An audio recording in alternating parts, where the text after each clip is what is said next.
Everyone, let's compare इस YouTube channel पर आप सभी का नया नया वेलकम है। मतलब कि वेलकम है। एंड हमारे इस नए नए यूट्यूब चैनल का आज का ये हमारा पहला पहला वीडियो है। एंड हम चाहते थे कि ये वीडियो जो पहला होगा वो बहुत ही स्पेशल हो, बहुत ही स्ट्रांग हो। इसके लिए हमने जिन्हें कंपेयर करने की सोची है वो खुद बहुत ही स्पेशल और बहुत ही स्ट्रांग है। सो आज के लेट्स कंपेयर के फर्स्ट सेगमेंट में हम कंपेयर करने जा रहे हैं सनातन धर्म के ईश्वरीय अवतार भगवान श्री राम और भगवान श्री कृष्ण को। जी हाँ, जिनके बारे में हमने सुना बहुत कुछ है और हम जानते कुछ भी नहीं है। मैं शुरू करने से पहले ही आप सभी से क्षमा मांग लेती हूँ, माफ़ी मांग लेती हूँ कि ईश्वरीय अवतार हमारे जितने हमारे जो भगवान होते हैं हम उन्हें कंपेयर नहीं कर सकते, करना भी नहीं चाहिए।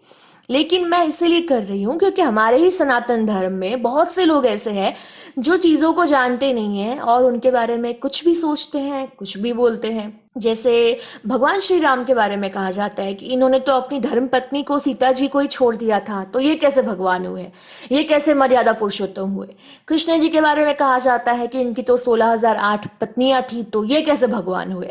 मतलब और भी बहुत कुछ। तो मैं एक चीज पहले ही क्लियर कर दूं, भगवान श्री राम और श्री कृष्ण में से कोई भी एक दूसरे से बड़े और छोटे नहीं है। किसी की शक्ति ज्यादा या कम नहीं है, किसी का मान सम्मान ज्यादा या कम नहीं है।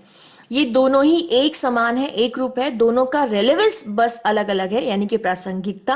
और हम सब जानते हैं कि दोनों ही विष्णु अवतार है और दोनों का जन्म बस अलग अलग समय में अलग अलग काम के लिए हुआ था। जैसे श्री राम मर्यादा पुरुषोत्तम है, इससे अगर मैं आम भाषा में समझाऊं तो भगवान श्री राम सिर्फ वो करते हैं जो शास्त्रों के हिसाब से सही है। जो नियम बनाए गए हैं, रूल्स बनाए गए हैं, वो उसका पालन करते हैं। किसी भी नियम को वो तोड़ते नहीं हैं और उसी के हिसाब से जीवन व्यतीत करते हैं, चाहे इसके लिए उन्हें कितनी भी कठिनाइयों का सामना करना पड़े। वही भगवान कृष्ण जो है वो रूल ब्रेकर है। मतलब समाज के भलाई के लिए, इंसान की भलाई के लिए जो नियम तोड़ सकते हैं वो तोड़ते हैं। शास्त्र से ज्यादा उनके लिए ये मायने रखता है कि अभी समाज के लिए क्या सही है, एक आम इंसान को क्या करना चाहिए, क्या कर्मा होता है उसका, ये सब कुछ। और यही बातें भगवत गीता में भी आप डिटेल्स में देख सकते हैं, समझ सकते हैं। तो शुरुआत करते हैं दोनों की बचपन से। भगवान श्री राम का जन्म एक राजघराने में हुआ, राज परिवार में हुआ। उनका पालन पोषण एक राजकुमार की तरह हुआ। और वहीं कृष्ण जी भी एक राजघराने से थे है, लेकिन उनका जन्म एक जेल में हुआ और उनका पालन पोषण ग्वालों के बीच में, गांव में एक आम इंसान की तरह हुआ। आपने देखा और पढ़ा भी होगा कि श्री कृष्ण जी की जो लीलाएं हैं, कृष्ण लीलाओं को छोड़कर जो स्टोरीज है वो बड़ी नटखट और मस्ती वाली है, आम लोगों की तरह जो होती है चीजें वही है। लेकिन वही राम जी के बारे में देखा जाए तो उनकी जो स्टोरीज है काफी शालीनता वाली और काफी ज्ञानवर्धक इस तरह की है। जब भगवान श्री राम बड़े हुए तो अपने माता पिता के वचन के कारण एक आज्ञाकारी पुत्र की तरह वनवास के लिए चले गए, बिना किसी प्रश्न के। और यही भगवान श्री कृष्ण को देखा जाए तो एक सांसारिक जीवन व्यतीत किया। सारे सुख, सांसारिक सुख जिसे कहते हैं, माता पिता का प्यार, ग्वालों का प्यार, गांव वालों का प्यार, गोपियों का प्यार, सब कुछ भोगा और राज्य विस्तार किया। तो जैसे एक आम इंसान का जीवन होता है वैसे ही जीवन व्यतीत किया। अगर एग्जाम्पल दूं तो भगवान श्री राम जो है वनवास से लौटने के बाद भी सिर्फ अपनी प्रजा के कहने पर, उन प्रजा के मन में जो प्रश्न आया था उसके लिए माता सीता को अज्ञातवास में जाने दिया, मन पर पत्थर रख के। बिल्कुल भी ऐसा नहीं है कि भगवान श्री राम ने माता सीता पर प्रश्न चिन्ह, उनके चरित्र पर कुछ उंगली उठाई, ऐसा बिल्कुल भी नहीं है। माता सीता अपनी इच्छा से गई थी, प्रजा के वजह से, और भगवान श्री राम को उन्होंने ही रोका था कि आप मुझे कुछ नहीं कहेंगे, जाने देंगे। दिल पर पत्थर रखकर भगवान श्री राम ने माता सीता को जाने दिया, ये बात सच है। वहीं श्री कृष्ण जी की बात सोची जाए तो दुनिया की परवाह किए बिना, समाज क्या सोचता है, प्रजा क्या सोचती है, इसकी परवाह किए बिना अपनी बहन सुभद्रा को अर्जुन से किडनैप करवा दिया। ऐसा कोई भाई करता नहीं है, लेकिन श्री कृष्ण ने किया क्योंकि वो है रूल ब्रेकर। वहीं श्री राम कुछ बुरा होने पर पश्चाताप करते, जैसे कि रावण के वध के बाद भगवान श्री राम 1 वर्ष के लिए हिमालय चले गए थे। और ये बात बहुत ही कम लोग जानते हैं क्योंकि हम सुनते हैं और चीज़ों को जानते नहीं है, याद नहीं रखते हैं।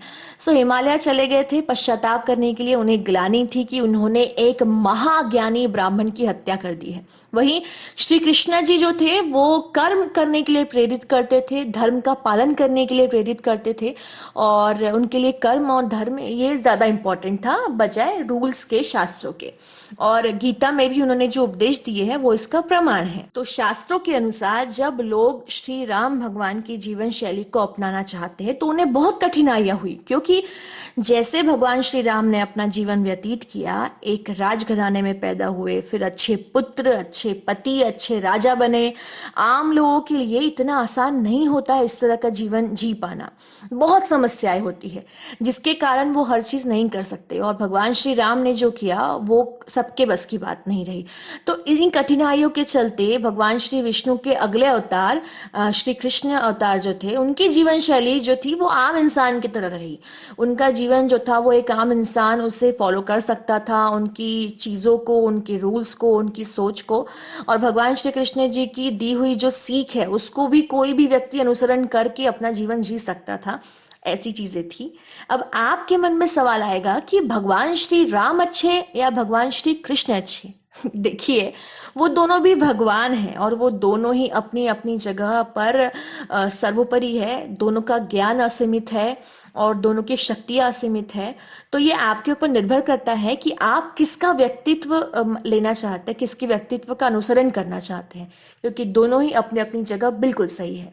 फिलहाल इस वीडियो में अगर आपको कोई भी कंफ्यूजन हो रहा, आपको लगता है कि आप हमसे कुछ कहना चाहते हैं, तो कमेंट बॉक्स में बिल्कुल हमें लिखकर इसका फीडबैक दीजिए।